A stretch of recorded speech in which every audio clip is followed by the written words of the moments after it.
It is time for our Bay Area baseball bit. As usual, we are joined by Alan Stiles, post All-Star break version of Bay Area baseball bit. The Giants, they've come out the gate, been a little up and down. What have you seen from them, and how do you think they've set a tone going forward? Yeah, I'm really excited with what we saw from the Giants. I know they've dropped 2 out of 3 to the Cardinals. And look, the bottom line is, surprise, surprise, the Padres and Dodgers are winning. The Padres put up 24 runs a couple days ago.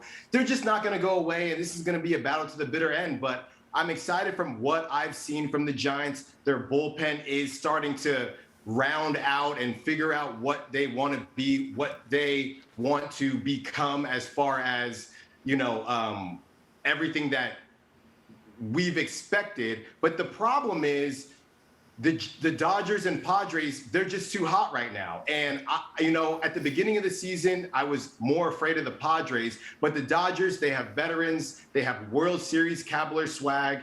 And the issue is, if the Giants can't hold on to this, now we're looking at a wild card, when at the beginning of the season, that would have been okay. But now the expectations have changed a little bit. But Brandon Crawford has stayed hot. We know he's dealing with the hamstring cramp. I think he'll be able to fight through that, and the Giants will figure out how to get it done. Yeah, let's hope. We got to check in on the A's, though, a team that also started the season hot.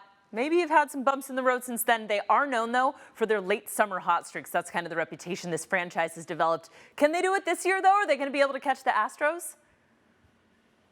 I think they can catch the Astros. The thing is, basically, the A's and Astros just beat up on the rest of the division. So I could sit here and say the A's have a favorable schedule. They do. But the Astros do as well. The thing is, the A's have a little mini series against the Padres, so Giants fans will be rooting for them. And the Astros have a series against the Giants, so the A's fans will be rooting for them. The bottom line is, the Astros, they're not going anywhere, so they're going to beat up on the bad teams in the division. That's what they're going to continue to do. The Angels, the Mariners. What are you going to do when you're playing those better teams? And that's going to be what separates the winner and the loser in this division. And again, just like the Giants, you don't want to be in wild card realm when at the beginning of the season you had different expectations, different to the Giants, who they're technically ahead of schedule.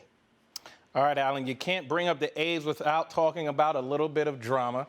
On the 20th, I believe it's Tuesday, that Howard Terminal vote comes to fruition. Now, it's not a binding vote, so people can go back and change, but it will give us an idea of where we are with this Howard Terminal project, which essentially probably determines the fate of whether this organization stays or not. How do you think that vote will go? It's hard to say. One second you think they're getting closer, the next second you have no clue. Libby Shaft is tweeting that they are getting closer, so that makes you feel confident that they're going to get a deal done. At the end of the day, on that term sheet, there's $350 million gap. If they're able to fill it, then the deal will get done. If they're not able to fill it, it's not going to get done. It's just that simple. Whether it's through, community work and things like that, there needs to be a way that the city, Alameda County, feels better about that gap, and the A's feel better about that gap. And if they can't meet halfway on anything, this deal is not getting done. Tuesday. Yeah. Going to be looking forward to that day. Okay, we've got another busy time coming up, and that's going to be the trade deadline. We've still got about a week to go, so we're going to get some more specific predictions from you next week. But for now, give us a dream, but realistic at the same time, a dream acquisition for both the Giants and the A's.